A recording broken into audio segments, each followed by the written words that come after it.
The rain fell upon the city streets with a ferocity that seemed to mirror the tempest raging within Elena Whitmore's breast.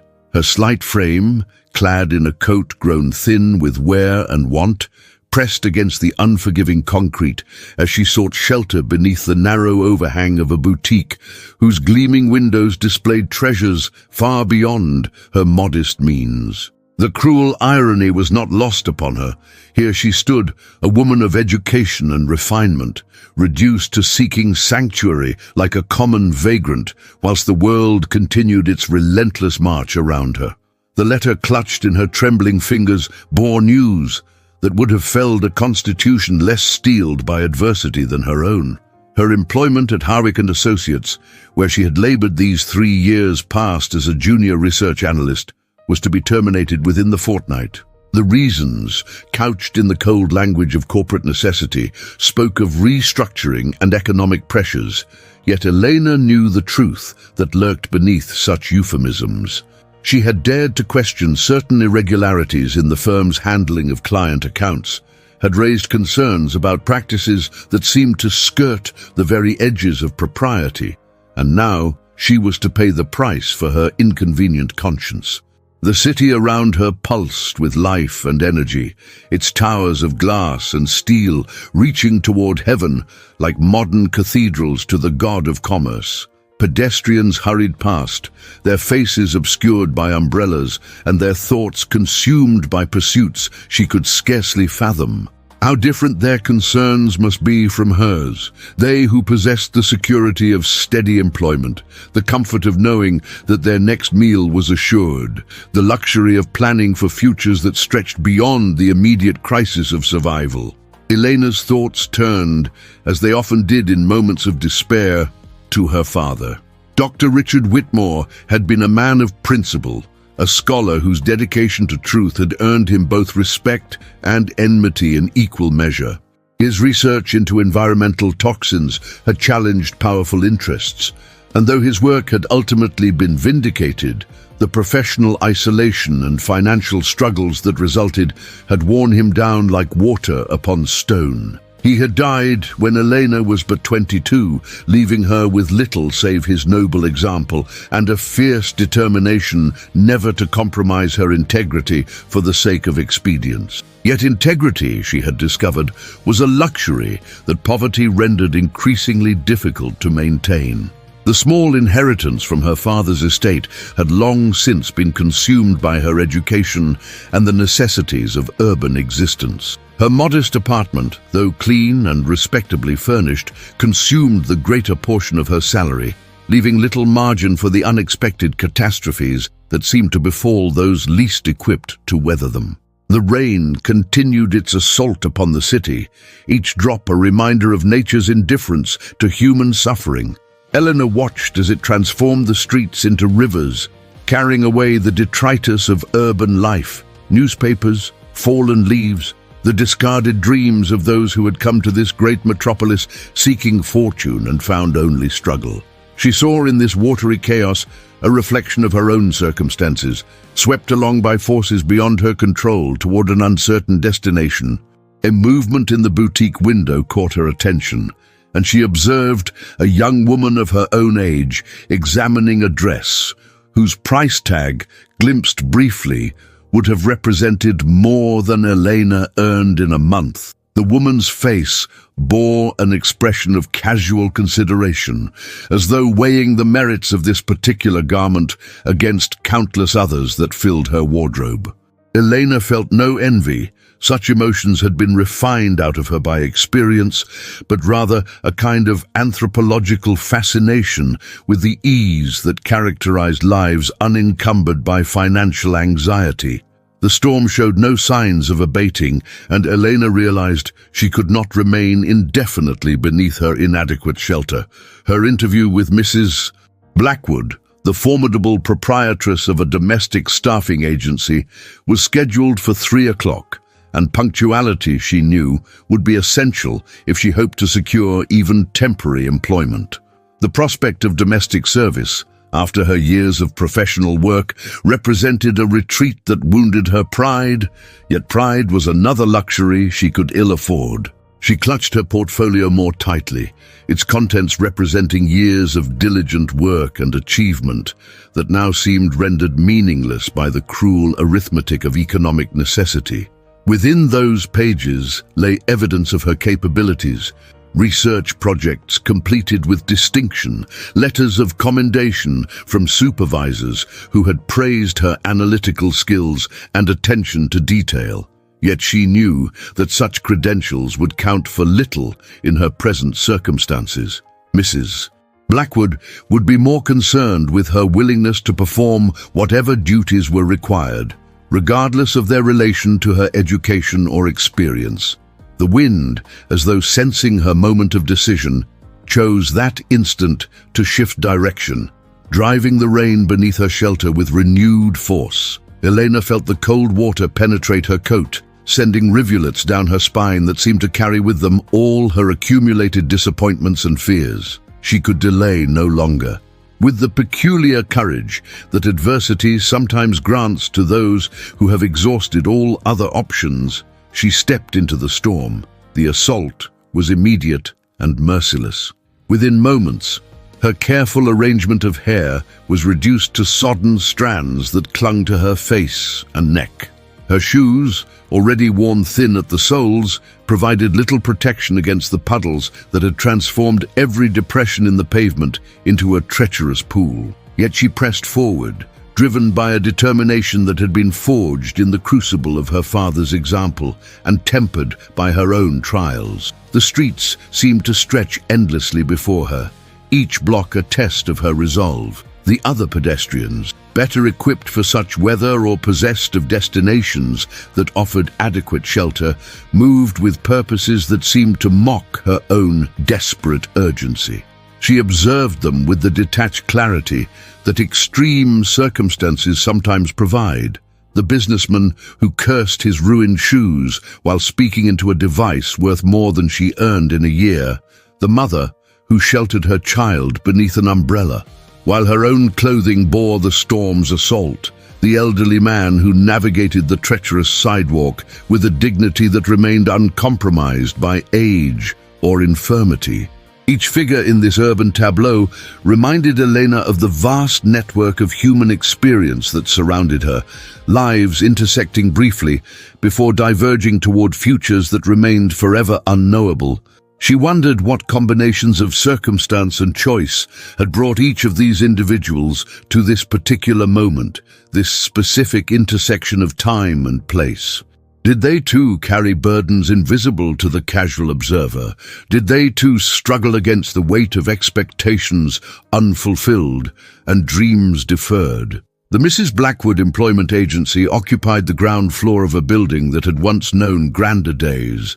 Its facade, though maintained with evident care, could not entirely disguise the wear that decades of urban existence had inflicted upon its original elegance. The brass nameplate beside the entrance, polished to a shine that defied the day's gloom, seemed to Elena like a beacon of possibility in the storm-dark afternoon. She paused before entering, using the brief respite of the building's overhang to attempt some restoration of her bedraggled appearance. Her reflection in the glass door revealed the full extent of the damage wrought by her journey through the tempest. Her hair, despite her efforts to tame it, remained rebellious, and her coat bore dark stains where the rain had penetrated its inadequate defenses. Yet there was something in her bearing, some quality of resolution that no mere weather could diminish, that spoke to the fundamental strength of her character. The reception area beyond the door offered a study in contrasts: threadbare carpeting that had once been elegant, furniture that bore the patina of age without quite achieving the dignity of antiquity, and walls adorned with photographs of successful placements that seemed to promise hope to those who entered seeking employment. Behind a desk that commanded the space with authoritative presence sat a woman whose appearance suggested that she had long ago made peace with the compromises that life demanded. "Miss Whitmore, I presume." The voice carried the crisp efficiency of one who had conducted countless such interviews, each a small drama of human necessity played out against the backdrop of economic reality. "I am Mrs. Blackwood. "I trust the weather did not prove too challenging for your journey?" Elena detected in the question not mere politeness, but a subtle test of her resourcefulness and determination. "The storm was formidable," she replied, "but not insurmountable." Mrs. Blackwood's expression suggested approval of this response. She gestured toward a chair positioned before her desk, its worn upholstery speaking to the many who had occupied it in similar circumstances. "Please, be seated. I have reviewed your application, and while your qualifications are somewhat unconventional for domestic service, there are positions that might benefit from your particular background." The interview that followed possessed the quality of a careful dance, each participant seeking to gauge the other's intentions while revealing as little as possible of their own vulnerabilities. Mrs. Blackwood's questions probed not only Elena's practical capabilities, but her willingness to adapt to circumstances that might challenge her preconceptions about appropriate employment for one of her education and background. "The Pemberton household," Mrs. Blackwood explained, consulting a file that seemed to contain the distilled essence of human need and opportunity, "requires a companion for Mrs. Pemberton, who is recovering from a recent illness. The position would involve reading, correspondence, and light administrative duties. The compensation, while modest, includes accommodation and meals." Elena felt her pulse quicken at this unexpected possibility. A companion position would allow her to maintain some measure of dignity while providing the stability she so desperately needed. "Might I inquire about the nature of Mrs. Pemberton's condition?" "A nervous disorder," Mrs. Blackwood replied with the delicacy that such topics required. "She has been under the care of physicians, but her recovery would benefit from the presence of someone capable of providing both practical assistance and intellectual companionship. Your educational background would be particularly valuable in this regard." The prospect of putting her mind to use, even in such circumstances, offered Eleanor a comfort she had not dared to hope for. "When might I begin?" "Mrs. Pemberton has requested to interview candidates personally," Mrs. Blackwood explained. "If you are amenable, I could arrange for you to meet with her tomorrow morning. The position would begin immediately upon mutual agreement." Eleanor's acceptance was swift and sincere, her gratitude evident despite her efforts to maintain professional composure. As she prepared to depart, Mrs. Blackwood offered one final observation that seemed to carry weight beyond its simple words.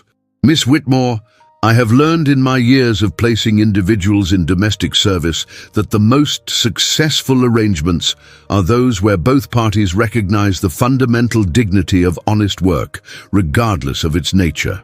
You possess qualities that will serve you well, provided you can embrace the truth that employment need not diminish one's essential worth." The wisdom contained in these words accompanied Elena as she stepped once more into the storm.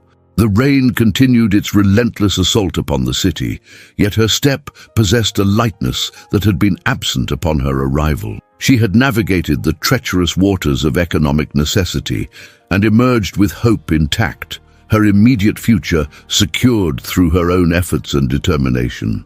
The journey home required traversing several blocks through the now familiar hostility of the weather, yet Elena found herself oddly invigorated by the challenge. Each step carried her further from the desperation that had driven her to seek Mrs. Blackwood's assistance, and closer to a future that, while uncertain, no longer seemed entirely beyond her control.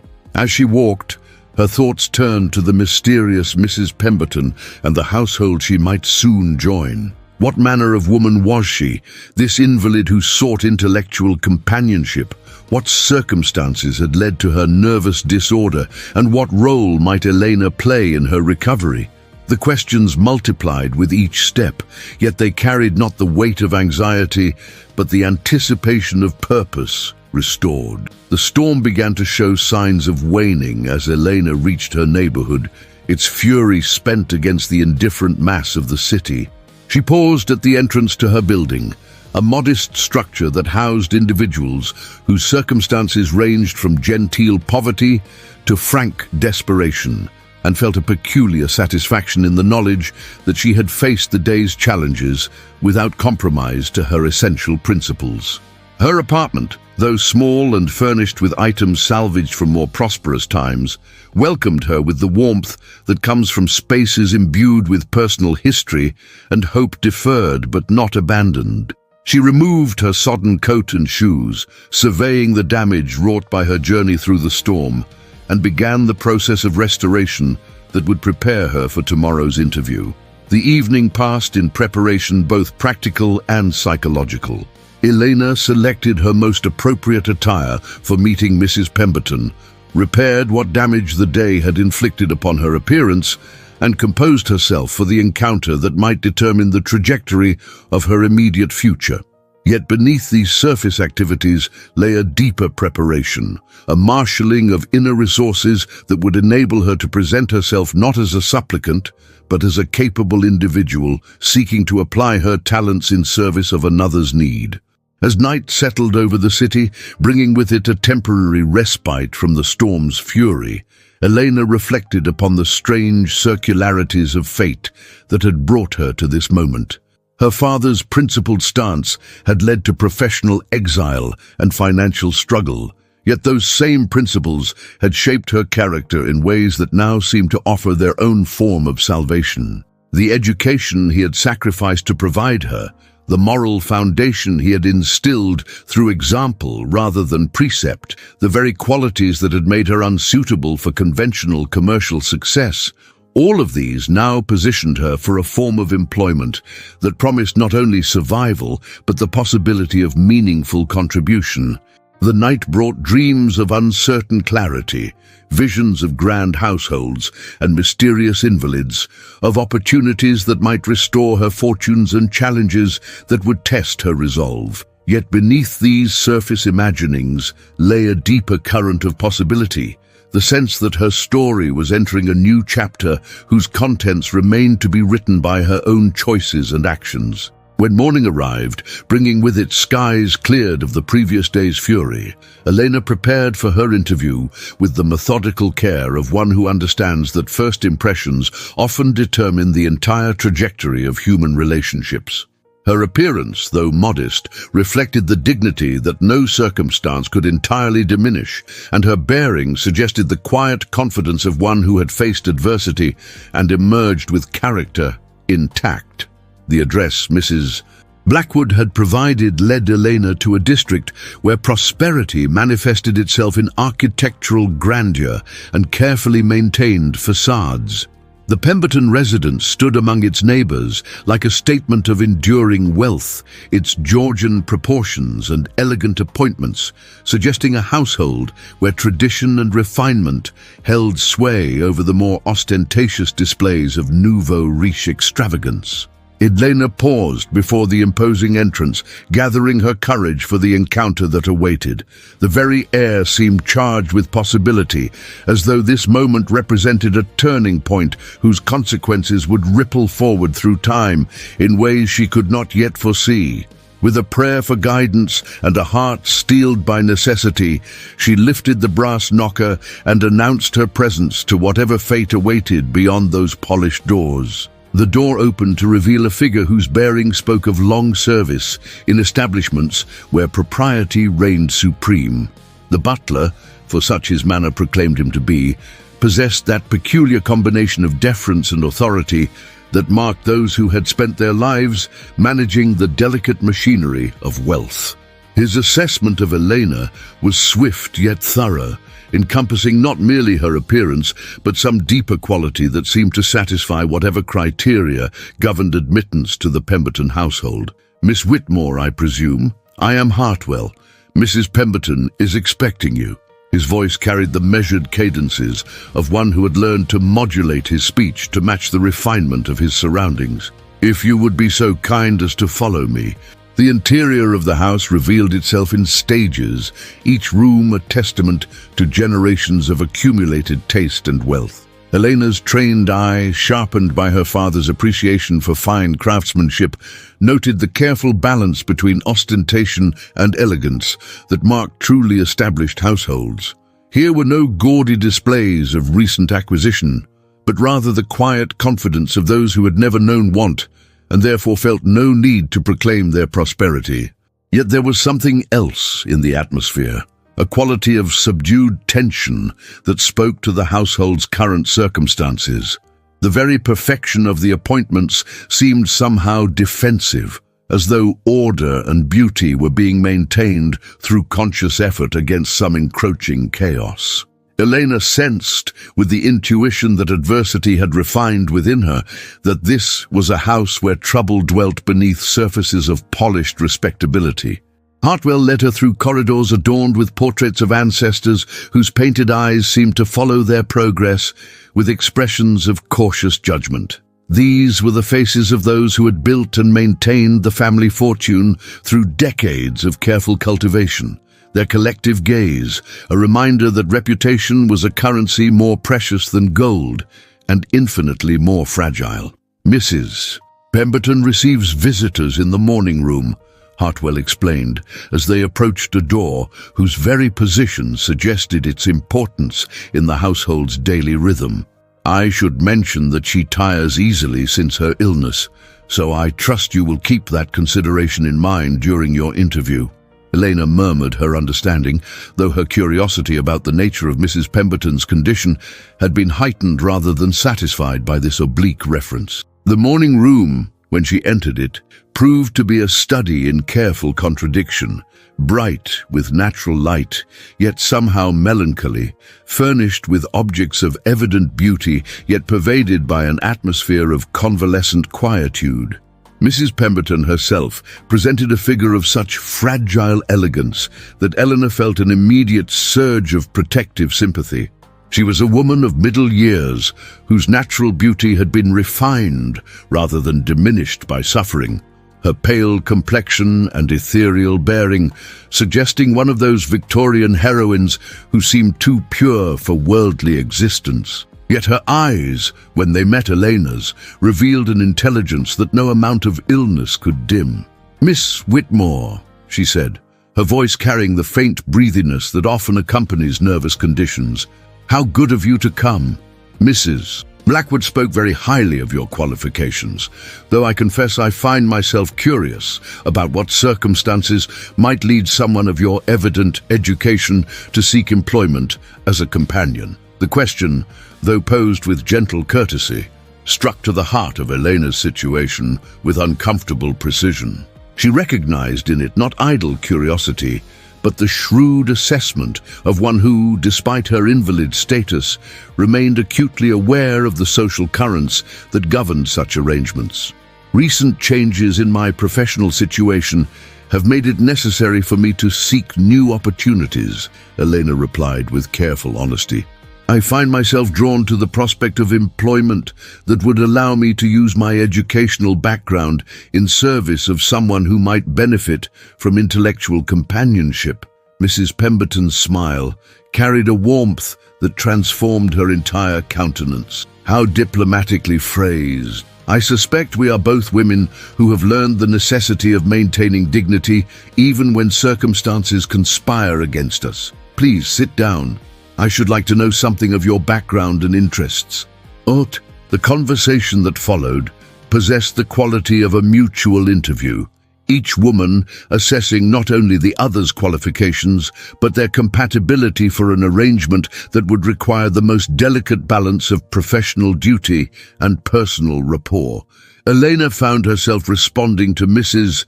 Pemberton's questions with a candor that surprised her, speaking of her father's scholarly pursuits, her own educational achievements, and the principles that had guided her through recent difficulties. "Your father's work in environmental toxicology," Mrs. Pemberton observed with evident interest. "I recall reading about his research into industrial pollutants. His conclusions were quite controversial at the time, though I believe subsequent studies have vindicated his findings." Now, Elena felt a flush of gratitude at this unexpected recognition of her father's contributions. He paid a considerable price for his refusal to compromise his research to accommodate commercial interests, but he believed that scientific integrity was not negotiable, regardless of the personal cost. a principle that apparently runs in the family, Mrs. Pemberton observed quietly. Mrs. Blackwood mentioned that you had recently left your position at Harwick and Associates under circumstances that suggested similar integrity. The perceptiveness of this observation left Elena momentarily speechless. She had not expected her new employer to have investigated her circumstances so thoroughly, nor to have drawn such accurate conclusions from whatever information she had gathered. I could not remain silent about practices that seemed to violate both professional ethics and client trust, Elena admitted. Perhaps a more pragmatic person would have found ways to accommodate such concerns without jeopardizing their employment, but I found I lacked the necessary flexibility of conscience. Mrs. Pemberton's expression revealed approval rather than concern at this confession. I have observed that those who compromise their principles once find subsequent compromises increasingly easy to justify. Your unwillingness to begin that process speaks well of your character, even if it has resulted in temporary inconvenience. The interview progressed to more practical matters.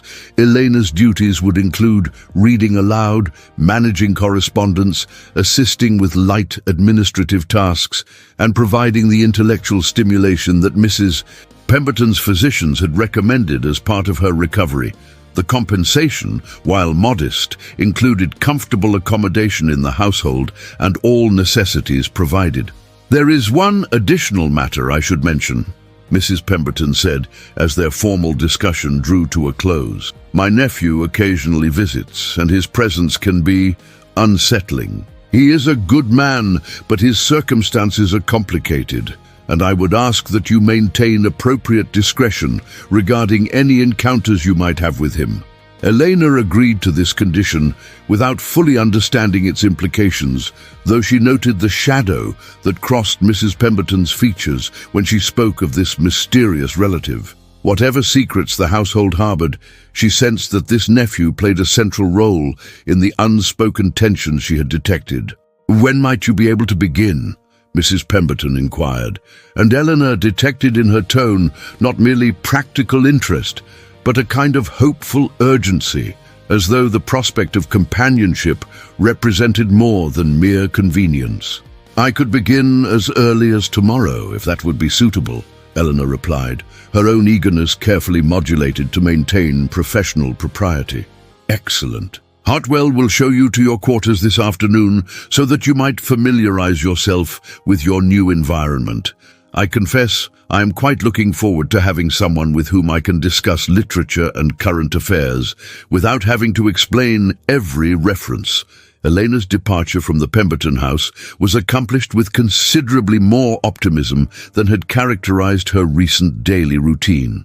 She had secured not merely employment, but a position that promised to engage her intellect while providing the stability she so desperately needed. Yet as she walked through the prosperous streets surrounding her new workplace, she found herself contemplating the undercurrents she had sensed during her interview. The afternoon was spent in the practical arrangements that marked the transition from independence to employment. Her modest belongings, gathered from her small apartment, seemed almost pathetically few when viewed in the context of her new surroundings, yet she took comfort in the knowledge that she had maintained ownership of her essential possessions, including her father's books and research papers. Her room in the Pemberton house, though clearly intended for upper servants rather than family members, possessed a comfort and dignity that exceeded her recent living arrangements. The window looked out upon a garden whose careful maintenance spoke to the household's attention to proper appearances, and the furnishings, while not luxurious, were solid and well maintained. That first evening in her new situation passed quietly, with Mrs. Pemberton requesting that Elena read aloud from a volume of contemporary poetry. The older woman's appreciation for the nuances of language and meaning provided Elena with the intellectual engagement she had feared might be lost in domestic employment. Their discussion of the poems revealed Mrs. Pemberton to be a woman of considerable cultural sophistication, her observations sharpened rather than diminished by her period of illness and isolation. "I have been starved for intelligent conversation," Mrs. Pemberton confided as the evening drew to a close. The well-meaning visits of neighbors and relatives, though kind, rarely progress beyond discussions of health and weather. You cannot imagine the relief of being able to engage with ideas and literature once again. Elena felt a warmth of purpose that had been absent from her life for months. Here, at last, was work that honored rather than diminished her capabilities, employment that promised mutual benefit rather than mere economic necessity. As she prepared for sleep in her comfortable quarters, she reflected on the peculiar workings of Providence that had brought her to this haven of intellectual companionship. Yet even as she settled into the rhythm of her new position, Eleanor remained aware of the subtle tensions that pervaded the household. The servants, while respectful, possessed an air of watchful caution that suggested their loyalty was tested by circumstances she did not yet understand. Hartwell, in particular, seemed to hover perpetually on the edge of some important confidence, his formal manner masking depths of concern that occasionally surfaced in unguarded moments. The days that followed established a pattern of gentle routine that suited both Elena's temperament and Mrs. Pemberton's fragile constitution. Mornings were devoted to correspondence and administrative tasks, afternoons to reading and discussion, evenings to quiet conversation that ranged across topics of mutual interest. Eleanor found herself settling into the role of intellectual companion with surprising ease, her natural empathy and educational background combining to provide exactly the kind of stimulus Mrs. Pemberton's recovery required. It was during her second week in residence that Eleanor first encountered the mysterious nephew whose presence Mrs. Pemberton had mentioned with such evident concern. She was returning from the garden, where she had been cutting flowers for the morning room, when she heard voices raised in what appeared to be heated discussion emanating from the library.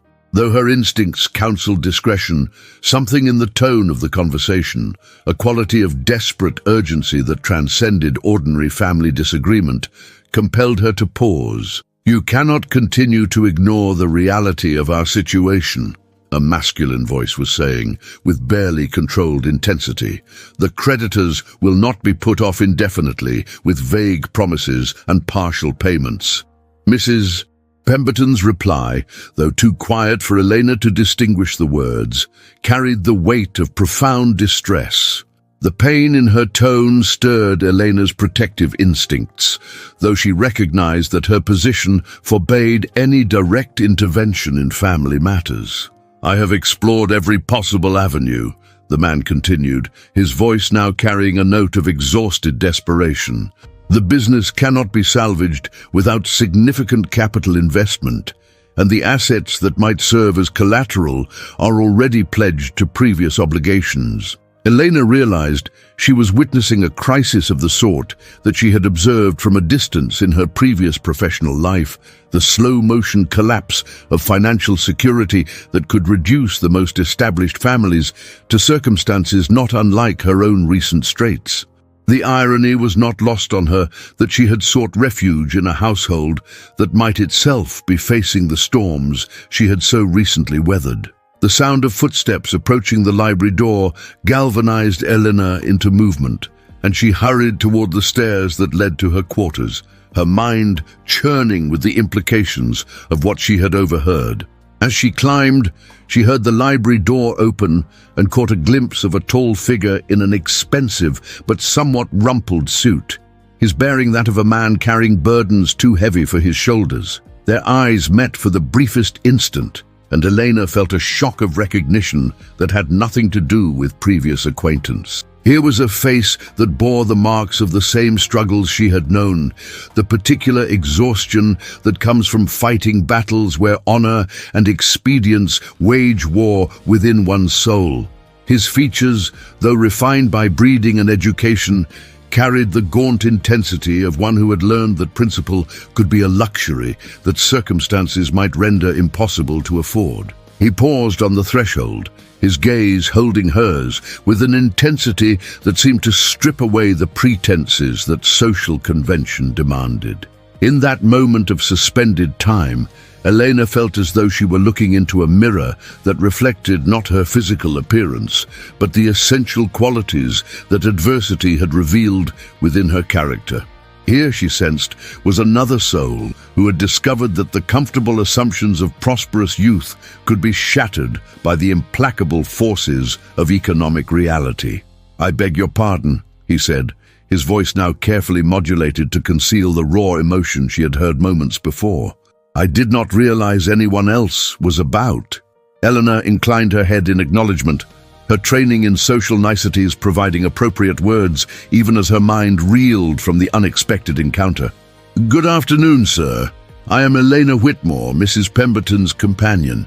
Something flickered in his eyes at this introduction, surprise, perhaps, or relief that she was not some stranger who might carry tales of family distress beyond these walls. "Alexander Pemberton," he replied with a formal bow that somehow managed to convey both courtesy and ironic distance.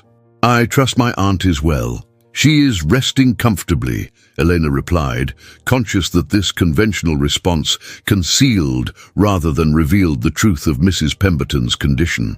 The older woman's nervous disorder, Elena had begun to suspect, was intimately connected to whatever financial crisis was threatening the family's stability.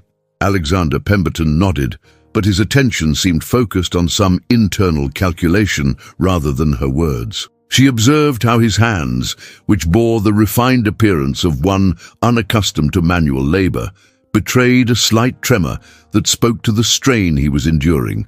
His clothing, though well-tailored and of excellent quality, showed the subtle signs of extended wear that suggested reduced circumstances, the careful preservation of appearances that marked those who had learned to economize without advertising their necessities. "Miss Whitmore," he said after a moment's consideration, "I wonder if I might ask you to exercise particular discretion regarding family matters that you might inadvertently observe during your residence here. My aunt's condition is delicate, and she tends to distress herself over concerns that are properly my responsibility to address."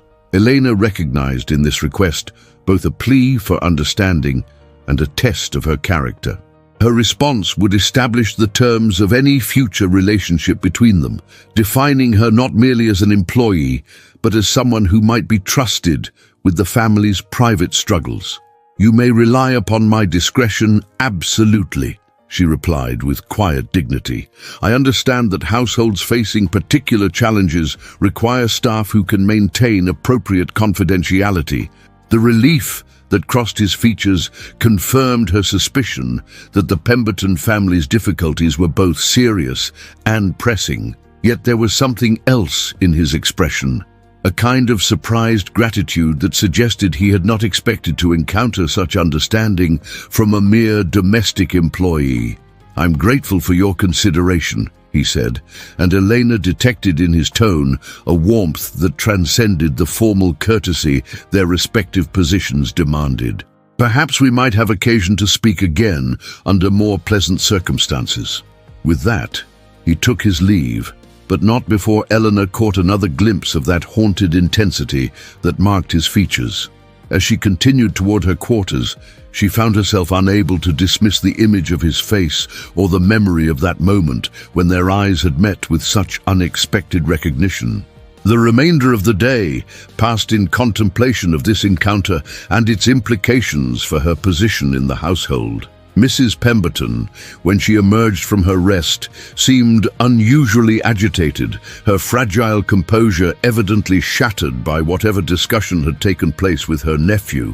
Elena's attempts to provide distraction through reading and conversation met with limited success, as the older woman's attention constantly wandered to concerns she could not or would not articulate. That evening, as Elena assisted Mrs. Pemberton with her correspondence, she noticed that several of the letters they were addressing dealt with financial matters, polite but urgent communications to various creditors and business associates that hinted at the gravity of the family's situation. Mrs. Pemberton's hands shook as she signed these letters, and Eleanor observed how each signature seemed to cost her a visible effort. "Miss Whitmore, Mrs. Pemberton said suddenly, looking up from the last of the correspondence. "What would you do if you found yourself responsible for the welfare of someone you cared about, but lacked the resources to provide adequate protection?" The question, coming so unexpectedly and with such evident personal significance, left Elena momentarily speechless. She recognized that Mrs. Pemberton was seeking not idle conversation, but genuine counsel from someone she had come to trust. "I believe," Elena replied carefully, "that one can only do what lies within one's power while maintaining one's essential principles. Sometimes the greatest service we can provide to those we care about is to preserve our integrity, even when circumstances tempt us toward expedient compromises." Mrs. Pemberton's eyes filled with tears at these words, and Elena realized that she had somehow touched upon the heart of the older woman's distress. Whatever crisis threatened the Pemberton family, it apparently involved choices between survival and principle that echoed Elena's own recent struggles. "Alexander is so like his father," Mrs. Pemberton murmured, more to herself than to Elena. "He inherited not only the family business, but the burden of expectations that come with our name. Yet the world has changed in ways that make those traditional obligations increasingly difficult to honor." Elena sensed that Mrs. Pemberton was revealing more than discretion might normally permit, driven by a need to voice concerns that had been weighing upon her in isolation. The companion's role, Elena realized, extended beyond mere intellectual engagement to encompass a kind of emotional support that the formal boundaries of family relationships might not readily accommodate. As the evening concluded and Elena prepared to retire, she found herself profoundly affected by the day's revelations. The Pemberton household, which had initially seemed to offer refuge from the storms of financial uncertainty, was revealed to be battling tempests of its own. Yet rather than dismaying her, this discovery aroused her sympathy and strengthened her resolve to provide whatever assistance her position allowed. The mysterious Alexander Pemberton, glimpsed so briefly, yet with such unexpected impact, remained in her thoughts as she prepared for sleep. She found herself wondering about the nature of the burdens he carried, the choices that had etched such weariness into features that might otherwise have been considered handsome.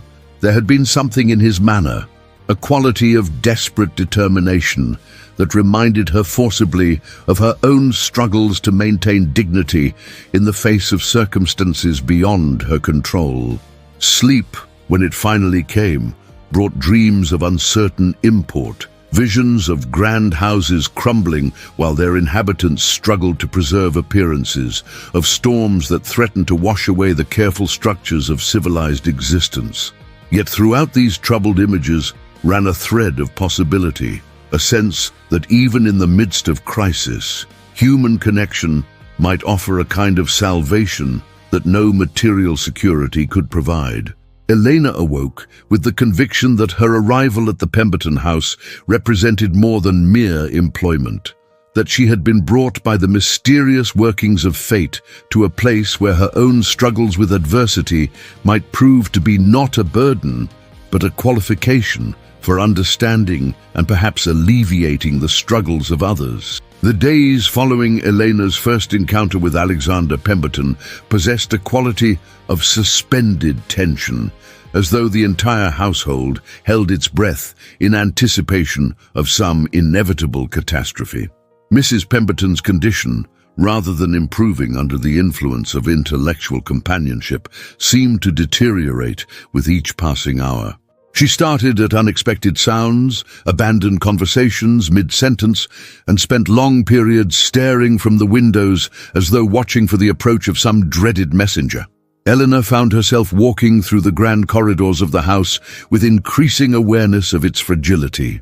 The portraits of ancestors that had initially impressed her with their dignity now seemed like witnesses to a family's slow decline, their painted eyes holding accusations that no living descendant could adequately answer. The very perfection of the household's maintenance began to appear defensive, a desperate attempt to maintain appearances while the foundation crumbled beneath layers of accumulated debt and obligation. It was during this period of growing unease that Elena discovered the true extent of her employer's literary interests. While organizing Mrs.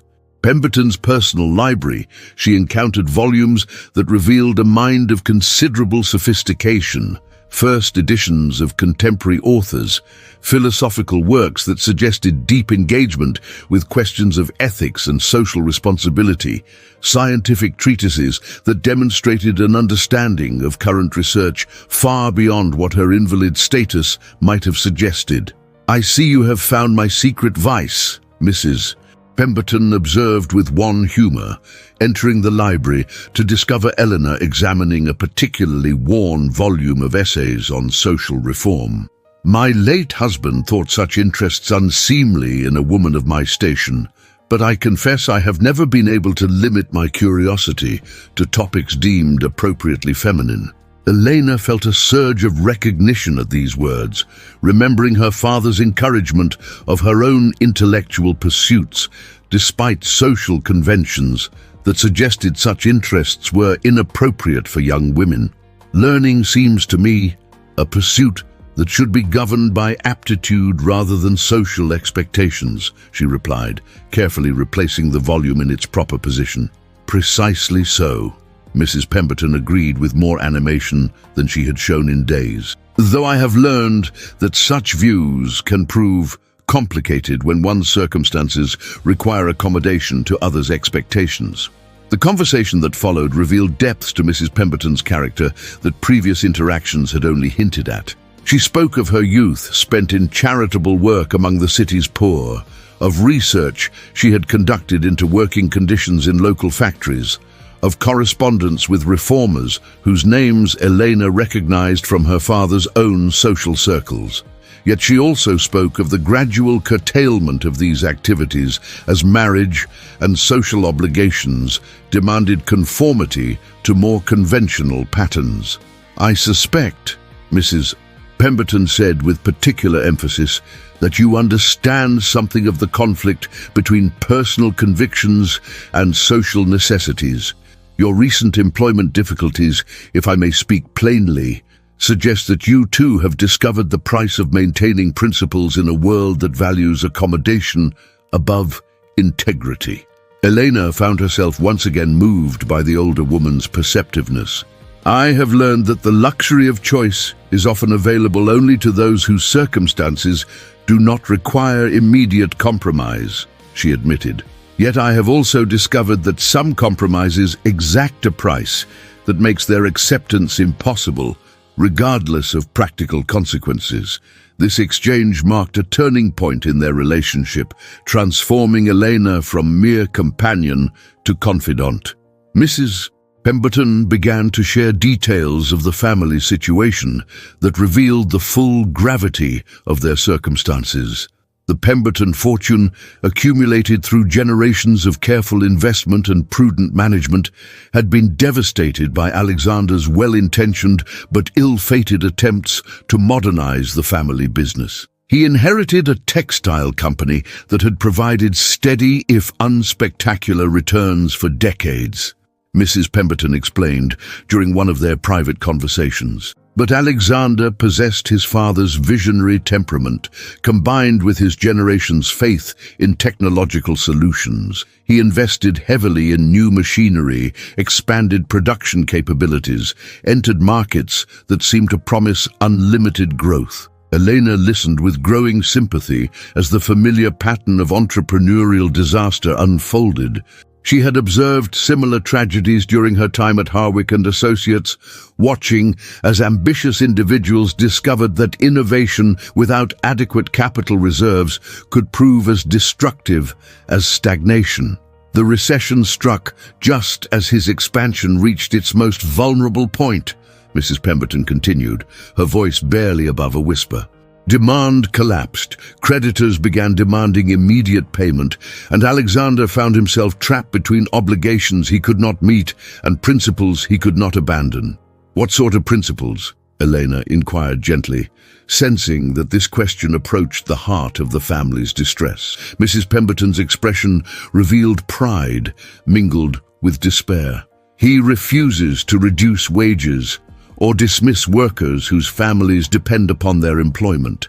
He has exhausted his personal resources maintaining operations that any rational analysis would suggest he should abandon.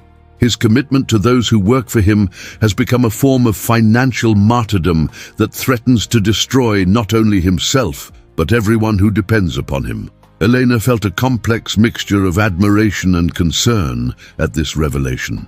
Alexander Pemberton's situation paralleled her own recent difficulties in ways that made her heart ache with recognition, yet his responsibilities extended far beyond personal survival to encompass the welfare of countless others. The weight of such obligations seemed almost impossible to bear. "And you?" Eleanor asked carefully. "How do these circumstances affect your own situation?" The question brought tears to Mrs. Pemberton's eyes. "My own inheritance, modest though it was, has been pledged as collateral for loans that were meant to provide temporary relief. The house itself, which has been in the family for 3 generations, now belongs more to creditors than to us. Alexander torments himself with guilt over having involved me in his difficulties, while I lie awake at night wondering whether my support has merely delayed the inevitable catastrophe." Elena began to understand the true nature of Mrs. Pemberton's nervous condition. The woman was not suffering from some vague feminine malady, but from the very real stress of watching her family's destruction while being powerless to prevent it. Her fragility was not constitutional, but circumstantial, the natural response of a sensitive nature to intolerable pressures. That afternoon, while Mrs. Pemberton rested, Elena encountered Alexander Pemberton in the garden, where he stood contemplating the carefully maintained grounds with an expression of profound melancholy.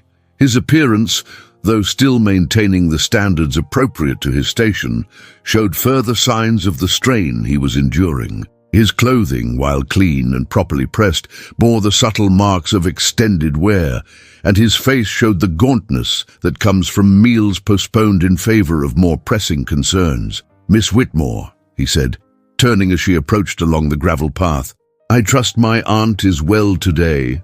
"She is resting," Eleanor replied, then found herself adding with uncharacteristic directness, "though I believe her condition is more closely related to her concerns for others than to any physical ailment." Alexander's expression revealed surprise at her boldness, followed by a kind of weary recognition. "You have become her confidant, I perceive. I suppose it was inevitable that someone of your intelligence would discern the true nature of our circumstances." Elena felt emboldened by his apparent willingness to speak frankly. "I have some experience with the particular stresses that financial uncertainty can impose upon individuals of principle. If I may say so, your commitment to maintaining your workers' employment, while admirable, appears to be exacting a considerable personal cost." "The cost to myself is irrelevant," Alexander replied with quiet intensity. "These people trusted me to provide for their family's security. They invested years of their lives in developing skills that serve my business specifically. I cannot simply abandon them because market conditions have made their employment inconvenient."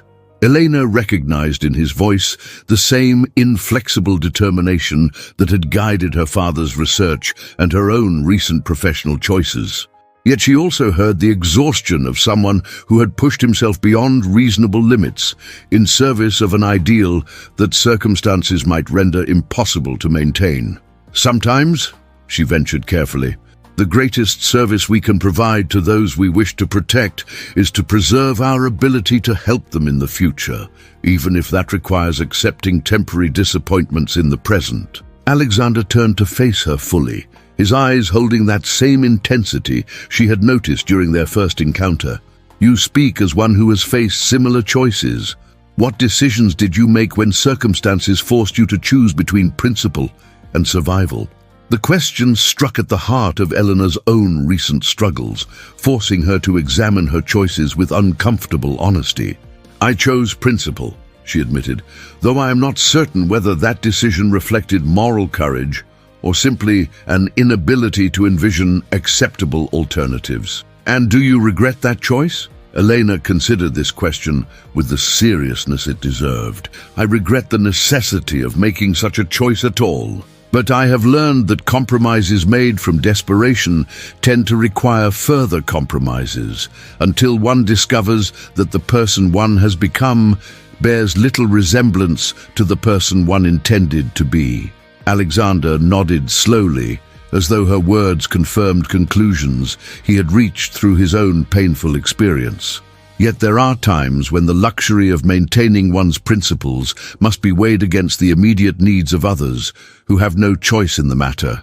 Indeed, perhaps, Elena suggested, the question is not whether to compromise one's principles, but how to apply them wisely in circumstances that offer no perfect solutions.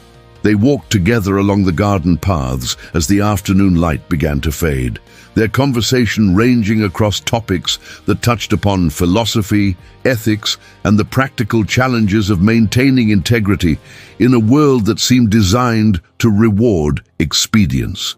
Elena found herself struck by the breadth of Alexander's understanding, his ability to analyze complex problems from multiple perspectives while remaining committed to fundamental values that governed his choices. Yet she also observed the toll that prolonged stress had taken upon him.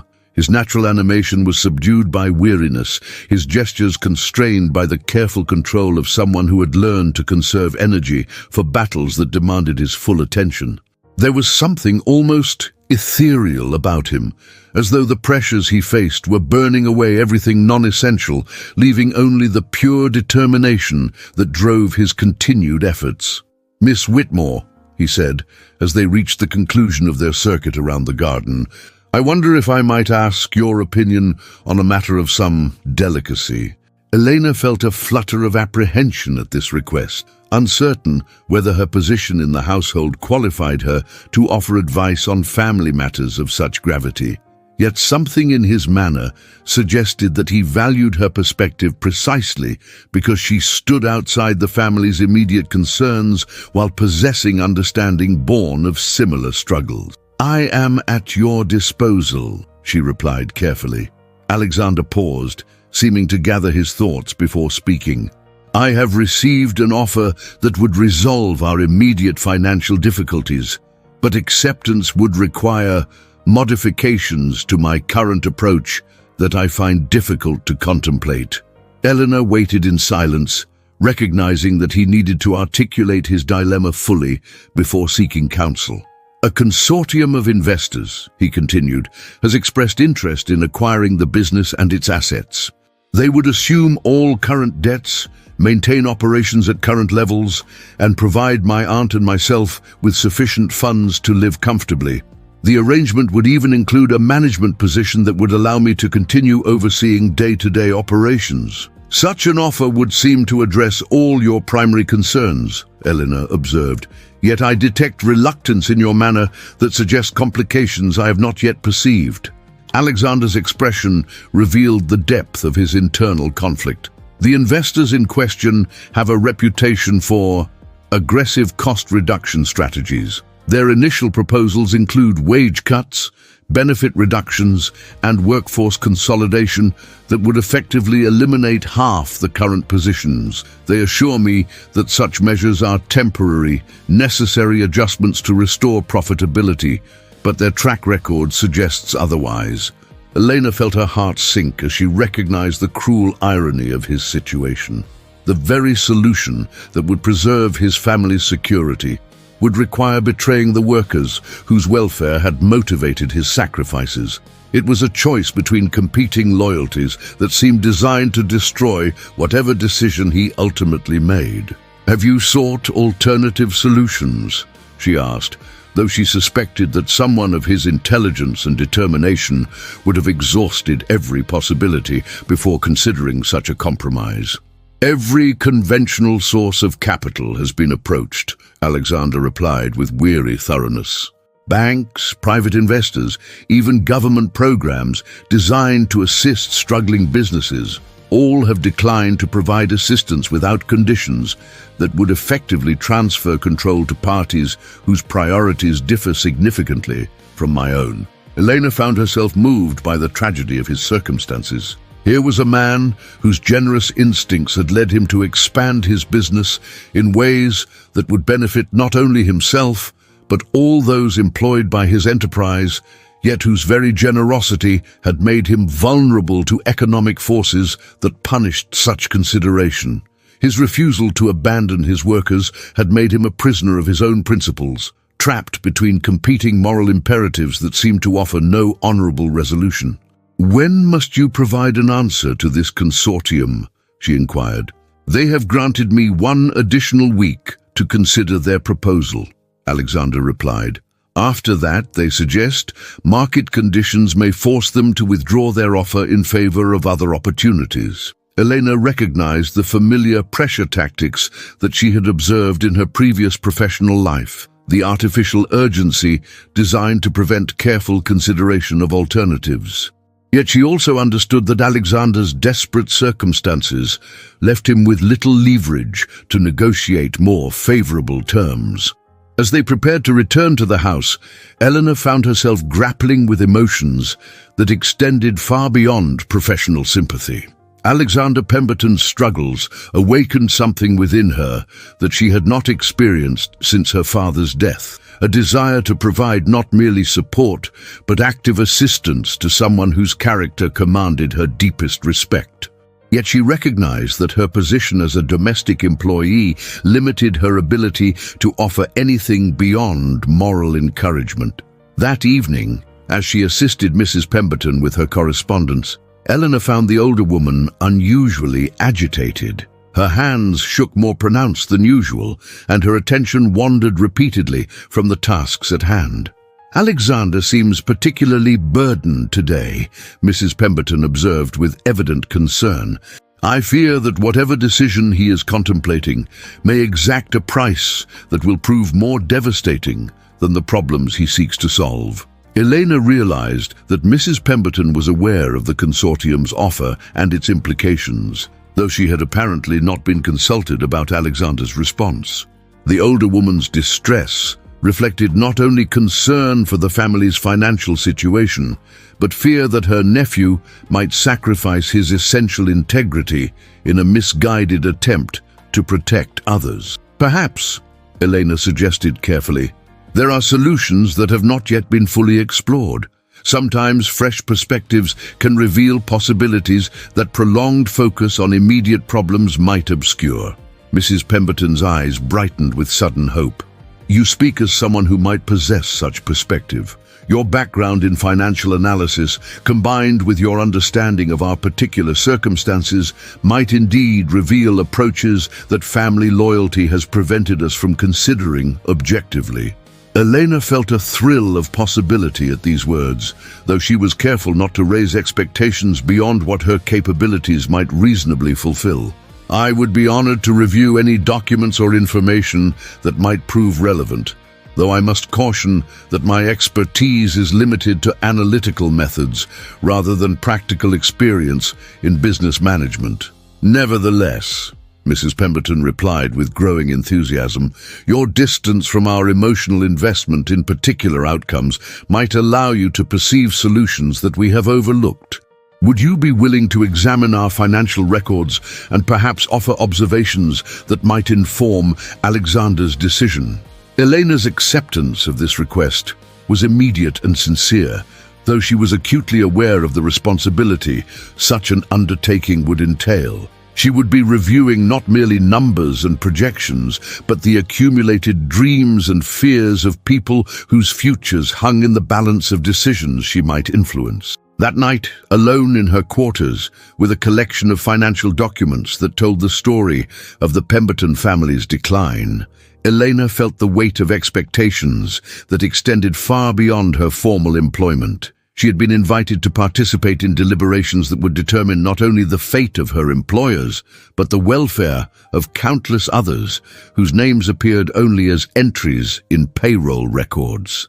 Yet as she began her analysis of the company's position, Elena discovered that the intellectual challenges involved awakened capabilities she had feared might atrophy in her current circumstances. The complex interplay of assets, liabilities, market conditions, and operational requirements provided exactly the kind of analytical puzzle that had made her previous professional work so satisfying. More than that, she found herself motivated by considerations that transcended professional competence. The faces she had glimpsed during her time in the household, Alexander's determined exhaustion, Mrs. Pemberton's anxious fragility, even the worried expressions of servants who sensed their employer's difficulties, gave personal meaning to calculations that might otherwise have remained abstract exercises in financial optimization. As dawn approached, Elena had begun to perceive patterns in the company's situation that suggested possibilities her employers might indeed have overlooked. The consortium's offer, while solving immediate problems, assumed certain market conditions and operational approaches that more creative strategies might render unnecessary. Yet, developing such alternatives would require not only analytical skill but access to resources and expertise that her current position could not readily provide. Elena closed the final document with a sense of both excitement and trepidation.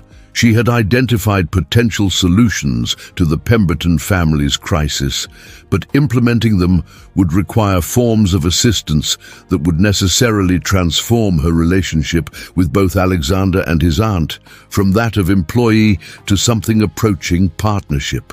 The propriety of such arrangements, given her current circumstances, would undoubtedly raise questions that society's conventions were not designed to accommodate. Yet as she prepared for another day in her role as companion, Elena found herself energized by the prospect of applying her capabilities to problems whose resolution would serve not only her own interests, but those of people she had come to care for deeply. The mysterious workings of fate that had brought her to this household seemed to be preparing her for challenges that would test not only her professional competence, but her courage to transcend the limitations that circumstances had placed upon her opportunities to effect meaningful change in the world. The morning that would alter the trajectory of Elena's existence dawned with deceptive tranquility, as though nature herself conspired to mask the momentous events that lay ahead. She rose early, her mind sharp with purpose after a night spent refining the analysis that had revealed unexpected possibilities within the Pemberton family's seemingly impossible circumstances. The documents spread across her small desk told a story more complex than the simple narrative of decline that had initially appeared to define their situation. Elena's discovery had emerged from her systematic examination of the company's operational history, market position, and asset valuation. While the immediate financial crisis was undeniably severe, the underlying business possessed strengths that conventional analysis had overlooked.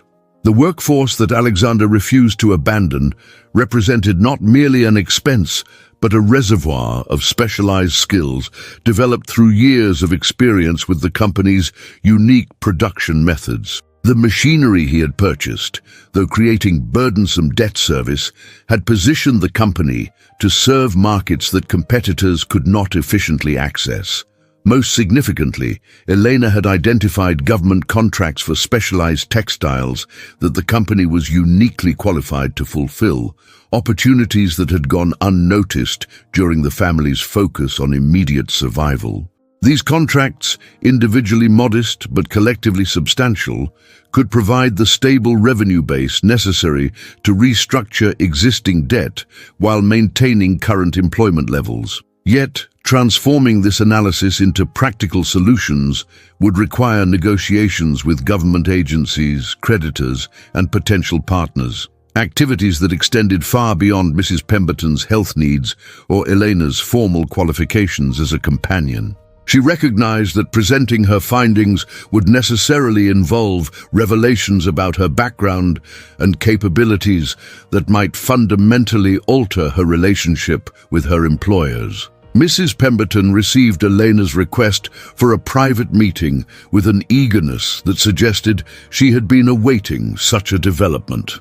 They gathered in the morning room, where Eleanor's initial interview had taken place, though the atmosphere now carried an intimacy born of shared confidences and mutual respect. "I have completed my review of the documents you provided," Eleanor began carefully, "and I believe there are possibilities that merit serious consideration before any final decision regarding the consortium's offer." Mrs. Pemberton leaned forward with an intensity that transformed her fragile appearance into something approaching fierce determination. "What manner of possibilities?" Elena spread her analysis across the table between them, her presentation combining the technical precision of her professional training with the passionate advocacy of someone whose personal investment in the outcome transcended mere intellectual exercise. As she outlined her findings, she observed Mrs. Pemberton's expression evolve from polite attention to genuine excitement. "These government contracts," Mrs. Pemberton said, examining the documentation Elena had prepared. "Alexander mentioned them briefly months ago, but dismissed them as insufficient to address our immediate needs. Individually, that assessment would be correct," Eleanor agreed. "But considered collectively and combined with strategic restructuring of existing debt obligations, they could provide the foundation for sustainable recovery. The key is approaching creditors not as supplicants seeking forbearance, but as partners in a viable business plan that serves everyone's long-term interests."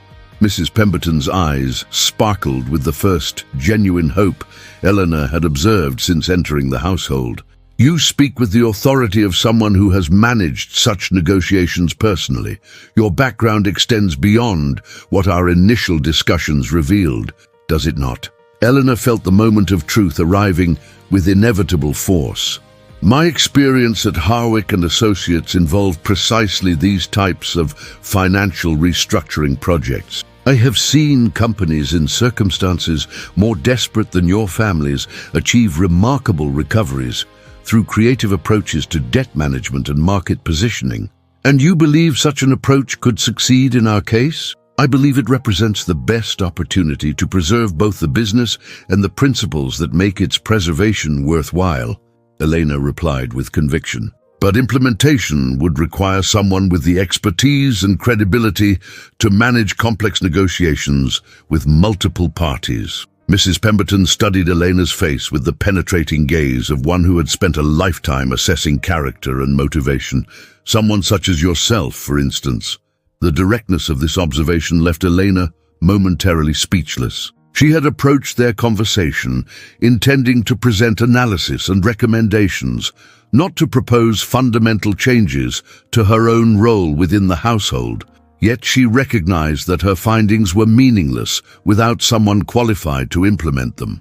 "My current position would not provide the standing necessary for such negotiations," she admitted reluctantly. "Creditors and government officials would require assurance that they were dealing with someone authorized to speak for the company's interests." "Then we must arrange for you to possess such authorization," Mrs. Pemberton replied with matter-of-fact determination. "Alexander must hear your proposals immediately." The summons that brought Alexander from his own morning activities possessed an urgency that had been absent from recent family communications. When he entered the morning room to find Elena and his aunt huddled over documents that covered every available surface, his expression revealed both curiosity and the wary hope of one who had learned to distrust apparently favorable developments. "Alexander," Mrs. Pemberton began without preamble, "Miss Whitmore has discovered possibilities for resolving our difficulties that you must hear without delay." Elena found herself the focus of Alexander's complete attention, his earlier casual politeness replaced by the intense concentration of someone whose survival depended upon accurate assessment of opportunity and risk. As she outlined her analysis and recommendations, she observed his expression evolve through stages of skepticism, growing interest, and finally, incredulous hope. "The government contracts you mention," he said when she had completed her presentation. "I investigated them months ago, but concluded that our current production capacity made them impractical to pursue." Your assessment was correct, based on traditional approaches to contract fulfillment, Eleanor agreed. But these particular contracts allow for phased delivery schedules that could be managed within existing capacity constraints while providing the revenue stream necessary to justify expanded operations. Alexander studied the documentation she had prepared with the thoroughness of someone whose business education had been supplemented by hard experience. Elena observed how his understanding of the proposals deepened with each page, his questions revealing both sophisticated grasp of financial principles and intimate knowledge of his company's operational realities. "The debt restructuring you propose," he said after extensive review, "would require creditors to accept extended payment schedules in exchange for what are essentially promises of future performance. Why would they agree to such arrangements when immediate liquidation might provide more certain returns?"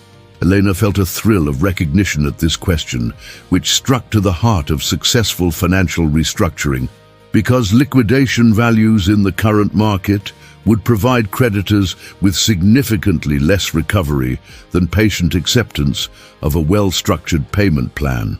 Moreover, the specialized nature of your equipment and workforce makes liquidation particularly problematic. These assets have limited value to other enterprises, but tremendous value within the context of ongoing operations.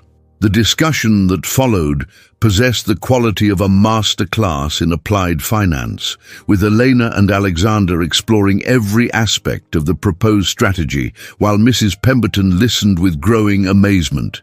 Elena found herself energized by the intellectual challenge and by Alexander's evident respect for her analytical capabilities. His questions pushed her to refine and strengthen her recommendations, while his knowledge of practical implementation issues helped her anticipate obstacles she might not have considered. Yet beneath their professional dialogue, Eleanor sensed currents of personal recognition that transcended mere business collaboration. Alexander's earlier reserve had given way to something approaching wonder as he realized that this woman, whom he had initially dismissed as merely his aunt's companion, possessed expertise that might literally save his family's fortunes. His growing respect was evident in his increasingly direct engagement with her proposals, his willingness to share confidential information that demonstrated complete trust in her discretion. "Miss Whitmore," he said as their review neared completion, "your analysis reveals understanding of both financial principles and practical implementation that exceeds anything I might have hoped to encounter. Yet I confess myself curious about how someone with your evident qualifications came to seek employment as a domestic companion." Elena felt the weight of this question, recognizing that her answer would necessarily reveal the full truth of her circumstances and the choices that had brought her to this moment. "I found myself in a position similar to your own, forced to choose between professional advancement and personal integrity. Unlike you, I lacked responsibilities that extended beyond my own welfare, making my choice perhaps easier but no less consequential." "And you chose integrity," Alexander observed with evident approval. "As did I. Yet here we find ourselves, two casualties of principled stubbornness, discovering that our individual struggles may have prepared us to collaborate in ways that neither could have achieved alone." The truth of this observation struck Elena with almost physical force. Her experience with financial crisis, her understanding of the moral complexities involved in balancing competing obligations, her professional expertise in debt restructuring, all of these had been forged by struggles that had seemed to promise only isolation and defeat. Yet fate had brought her to circumstances where these hard-won capabilities could serve purposes that transcended personal survival. "If we proceed with this strategy," Alexander continued, his voice carrying new authority and determination, "I would need someone with your qualifications to manage the negotiation process. My credibility with our creditors has been compromised by months of requesting forbearance without offering concrete solutions. You would be approaching these discussions with fresh perspective and demonstrated competence." Eleanor felt her pulse quicken at the implications of this proposal. You would be trusting me with responsibility for your family's entire future. I would be recognizing that you have already assumed such responsibility through your analysis of our situation, Alexander replied. The question is whether you are prepared to see your recommendations through to implementation. Mrs. Pemberton, who had remained silent throughout much of their technical discussion, chose this moment to interject with observation that carried profound personal significance. It seems to me that Providence has brought together two individuals whose separate struggles with adversity have uniquely prepared them to address challenges that neither could face alone. Elena recognized in these words not merely commentary on their professional collaboration, but acknowledgement of connections that extended beyond business necessity. Her relationship with Alexander had evolved during their morning's discussion from employer and employee to something approaching partnership. Their shared commitment to principles that transcended expedience, creating bonds of mutual respect and understanding. Yet even as she contemplated accepting the role Alexander proposed, Elena remained conscious of the social conventions that such an arrangement would necessarily challenge. A woman in her circumstances, serving as primary negotiator for a family's business interests, would inevitably attract attention and commentary that might prove uncomfortable for all concerned. I am prepared to undertake whatever responsibilities you believe appropriate, she said carefully, though I must caution that some parties might find it unusual to conduct significant business with a woman whose background they cannot immediately verify. Alexander's response revealed understanding that extended beyond mere professional consideration. Then we must ensure that your background can be verified by those who matter, and that your authority to represent our interests is unquestionable. The morning concluded with agreements that would fundamentally alter Elena's role within the household and her relationship with both Alexander and Mrs. Pemberton. She would be appointed as the company's Director of Financial Recovery, with full authority to negotiate on behalf of the family's interests. Her compensation would reflect this new responsibility, while her continued residence in the house would provide the accessibility necessary for ongoing collaboration. Yet even as these practical arrangements were finalized, Elena found herself most affected by intangible changes in how Alexander regarded her. The polite distance that had characterized their earlier interactions had given way to the easy familiarity of intellectual equals, their conversation ranging freely across topics that engaged their mutual interests and concerns.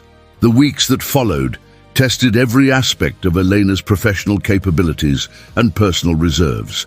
The negotiations with creditors, government agencies, and potential partners required not only technical expertise, but the diplomatic skills necessary to transform adversarial relationships into collaborative partnerships. Eleanor found herself drawing upon every lesson her father had taught her about maintaining integrity under pressure, every insight her previous professional experience had provided about the psychology of financial decision-making. Alexander proved to be an ideal collaborator, his intimate knowledge of the business operations complementing her analytical approach to strategic planning. Their working relationship developed into something approaching perfect synchronization, each anticipating the other's needs and perspectives in ways that maximized their collective effectiveness. Yet it was during quiet moments between meetings, as they reviewed progress and planned next steps, that Eleanor began to recognize feelings that extended far beyond professional respect. Alexander's dedication to preserving employment for his workers, his refusal to compromise his principles despite desperate circumstances, his willingness to trust her with responsibilities that could determine his family's fate, all of these revealed a character that commanded not merely her admiration, but something approaching reverence. She observed how the success of their initial negotiations began to restore the natural confidence and authority that financial crisis had temporarily obscured. As creditors agreed to restructured payment schedules and government contracts materialized according to their projections, Alexander's bearing recovered the assurance that his breeding and education had originally provided. Yet this restoration was accompanied by something new, a humility born of struggle and an appreciation for partnership that his previous independence might not have fostered. The morning that brought news of their final major breakthrough arrived with October's crisp clarity, as though the changing season reflected the transformation of their circumstances. The last holdout among their major creditors had agreed to the proposed restructuring, while a significant government contract had been formally awarded. The Pemberton family's immediate financial crisis was resolved, their business positioned for sustainable growth, their workers' employment secured. Elena found herself in the garden, where she had first engaged in serious conversation with Alexander, contemplating the strange journey that had brought her from desperate unemployment to circumstances that exceeded her most optimistic hopes. Yet her satisfaction with their professional success was overshadowed by awareness that its completion might necessarily alter her relationship with the family in ways that had not yet been addressed. "Miss Whitmore," Alexander's voice carried an emotional complexity that immediately commanded her attention. "I have been hoping to speak with you privately about our future arrangements." Elena felt her heart begin to race at these words, uncertain whether they presaged the formal conclusion of their collaboration or something more personal that she had scarcely dared to hope for. "The success of our restructuring efforts," Alexander continued, his voice carefully modulated to conceal whatever emotions might be influencing his words, "has restored the family's financial stability and the company's competitive position. Your role in achieving these results cannot be overstated. You have quite literally saved us from ruin." Elena waited in silence, recognizing that his measured tone suggested preparations for a more significant revelation than simple gratitude. "Yet I find myself faced with a dilemma that our business success has only intensified," Alexander continued, his composure beginning to show signs of strain. "My feelings for you have evolved far beyond professional appreciation into something that I fear may be inappropriate given the circumstances that brought us together." Elena felt the world around her seem to pause as the implications of this confession registered fully. The attraction she had sensed during their collaborations, the moments of connection that had transcended business necessity, the growing intimacy of their partnership, all of these had been mirrored in his own experience. "I am aware," Alexander continued, evidently interpreting her silence as rejection, "that the difference in our circumstances, the nature of your original employment, the irregularity of our professional relationship, all of these create obstacles to any deeper connection between us. Yet I find myself unable to contemplate returning to purely formal arrangements when what I have experienced suggests possibilities for something infinitely more meaningful." Elena's response emerged from depths of feeling that months of careful professional restraint had not entirely suppressed. "Alexander, if I may address you so directly, your feelings are not unwelcome, nor are they inappropriate given the partnership we have developed. What began as necessity has evolved into something that I, too, treasure far beyond its practical benefits." The transformation in his expression revealed relief so profound that Elena realized the depth of uncertainty and self-doubt her earlier silence had created. "Then you would not find it impossible to consider, that is, circumstances have changed sufficiently that we might explore—" "Yes," Elena said simply, understanding that formal declarations were less important than the mutual recognition of feelings that had been building through weeks of shared struggle and triumph. "Whatever you are prepared to offer, I am prepared to accept, provided it allows us to continue the partnership that has proven so beneficial to both our interests and inclinations." Alexander's response was to close the distance between them with movements that suggested barely restrained emotion, finally given appropriate expression. When he took her hands in his, Elena felt the completion of a connection that had been building since their first encounter, when desperation had driven her into the arms of a stranger who proved to be everything her heart had unknowingly sought. "Elena," he said, her given name carrying an intimacy that formal address had never conveyed, "will you consent to become not merely my business partner, but my wife? Will you allow me to offer you not only the security you have earned through your own efforts, but the love that I have discovered I cannot live without?"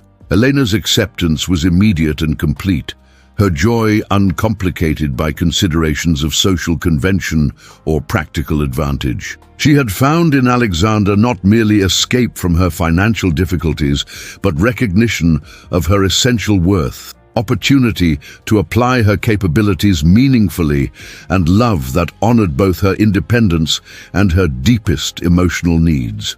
Their engagement was announced within the week, Mrs. Pemberton serving as enthusiastic advocate for an arrangement that she declared combined the best elements of romantic attachment and practical wisdom. The wedding, scheduled for the spring following their betrothal, would unite two individuals whose separate struggles with adversity had prepared them to create together something more substantial and meaningful than either could have achieved alone.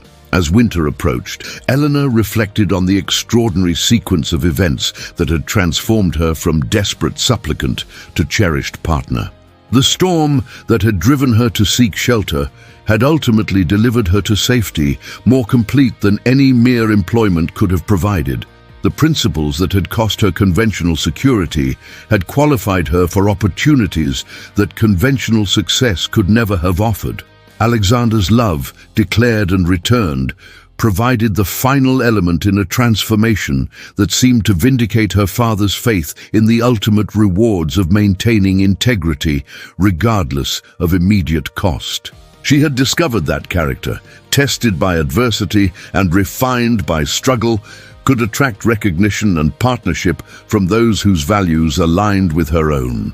The Pemberton household, restored to financial stability and enhanced by her permanent presence, had become not merely her refuge, but her home in the deepest sense. A place where her capabilities were valued, her character appreciated, and her future secure through her own efforts and the love of someone whose partnership promised lifelong fulfillment. As Elena prepared for sleep in quarters that would soon be replaced by accommodation appropriate to her new status as Alexander's fiancée, she offered gratitude for the mysterious workings of Providence that had brought her to this haven. Her story, which had begun with loss and disappointment, had evolved into something approaching fairy tale, yet a fairy tale earned through her own determination, integrity, and willingness to embrace possibilities that conventional wisdom might have deemed impossible. The stranger whose arms had provided shelter from the storm had proven to be not merely a refuge, but a destination. Someone whose love honored her past struggles while promising a future where her capabilities could flourish and her heart could find the peace that comes from perfect understanding and mutual devotion. In rushing toward what she had thought was temporary sanctuary, Elena had discovered permanent home.